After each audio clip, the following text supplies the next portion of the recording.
ท่อลงจัดท่อก็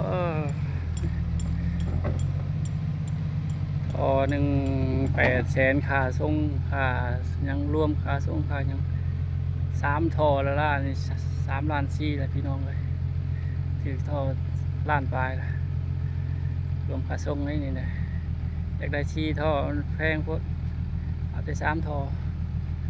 มาใส่บนคลอง